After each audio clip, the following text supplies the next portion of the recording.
Operation Sindoor தாக்குதலை நான் தான் நிறுத்தினேன் என்று 36 முறை ட்ரம்ப் தன்னுடைய கருத்துக்களை வெளியிட்டிருக்கிறார்.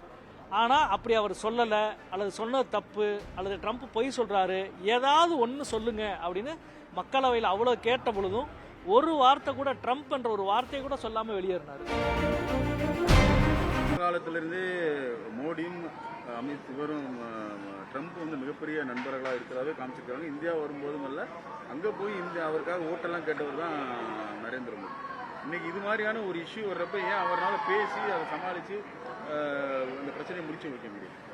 அதாவது நாட்டு நலனுக்காக ஒரு ஆட்சியை நடத்தினால் அந்த ஆட்சிக்கு தலைமை தாங்குகிறவர்கள் நம் மீது தொடுக்கப்படுகிற தாக்குதலுக்கு திறனோடு பதில் சொல்லுவாங்க. ஆனால் நாட்டு நலனுக்காக நடக்கிற ஆட்சி இல்லை, அவர்களின் நண்பர்களுக்காக நடத்தப்படுகிற ஒரு ஆட்சி. அதனால தான் ஆபரேஷன் சிந்தூர் தாக்குதலை நான் தான் நிறுத்தினேன் என்று 36 முறை ட்ரம்ப் தன்னுடைய கருத்துக்களை வெளியிட்டிருக்கிறார். ஆனால் அப்படி அவர் சொல்லலை, அல்லது சொன்னது தப்பு, அல்லது ட்ரம்ப் பொய் சொல்கிறாரு, ஏதாவது ஒன்று சொல்லுங்க அப்படின்னு மக்களவையில் அவ்வளோ கேட்ட பொழுதும் ஒரு வார்த்தை கூட, ட்ரம்ப் என்ற ஒரு வார்த்தையை கூட சொல்லாமல் வெளியேறினார். மாநிலங்களவையில் இந்த கேள்விக்கு பதில் சொல்லவே முடியாதுன்றதுக்காக மாநிலங்களவைக்கே அவர் போகலை. அதாவது பாகிஸ்தான் எல்லைக்குள் 100 கிலோமீட்டர் உள்ளே போய் நாங்கள் தாக்குதல் நடத்தினோம் என்று சொல்லுகிற மரியாதைக்குரிய மோடி அரசு பாராளுமன்றத்துக்குள்ளே கூட வர முடியாத ஒரு நிலையை சந்திச்சது. அதனுடைய விளைவு தான் இன்னைக்கு 50% வரி உயர்வு என்பது ட்ரம்ப் நிர்வாகம் செய்திருக்கிறாங்க. ஆனாலும் அதை ஒரு அரசியல் திறனோடு எதிர்கொள்வதற்கு பதிலாக இன்றைக்கு வரை பம்முகிற வேலையை மட்டும்தான் ஒன்றிய அரசு செய்கிறது.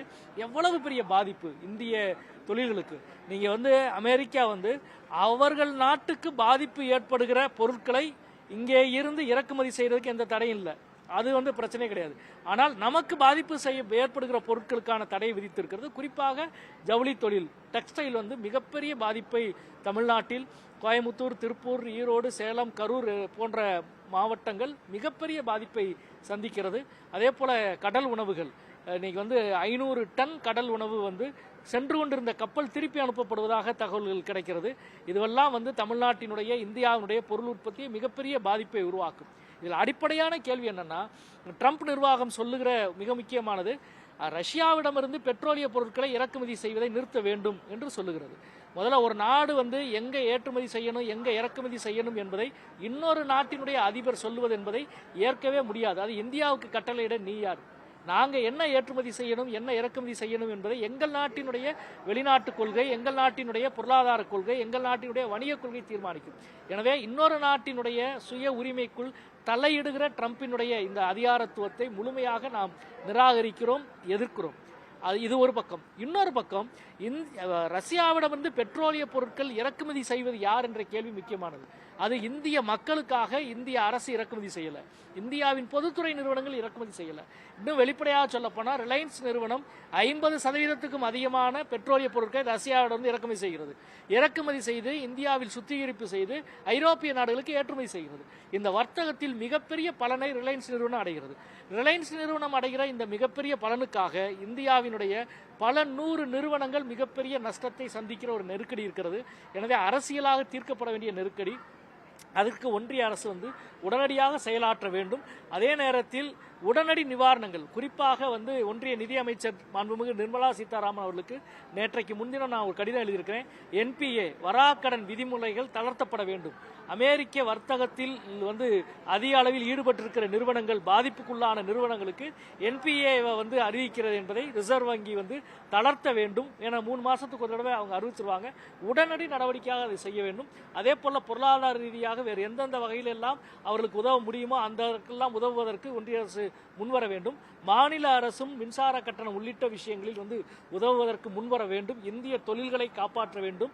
அதில் நம்பியிருக்கிற லட்சக்கணக்கான தொழிலாளிகளுடைய வாழ்வையும் காப்பாற்ற வேண்டிய ஒரு மிக முக்கியமான கட்டத்தில் நாம் இருக்கிறோம். ஒரு நீண்ட கால நிவாரணம் தேவைப்படுவது போல இருக்கு. ஏன்னா இந்த பிரச்சனை உடனடியாக தீர்மான்றதுக்கான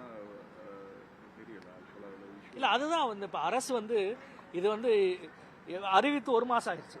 அப்போ 1 மாசமா என்ன நடவடிக்கை எடுக்க போறோம் அப்படின்றதுல அது பற்றி எதையுமே முன்முயற்சி இல்லாம ஒரு அக்கறையற்ற ஒரு தனம் தான் ஒன்றிய அரசினுடைய தன்மையில் இருக்குது. இன்னும் சொல்லப்போனால் ட்ரம்ப் வந்து 50% வந்து டேரிஃப் அறிவிச்சு அன்னைக்கு நாடாளுமன்றம் நடந்தது.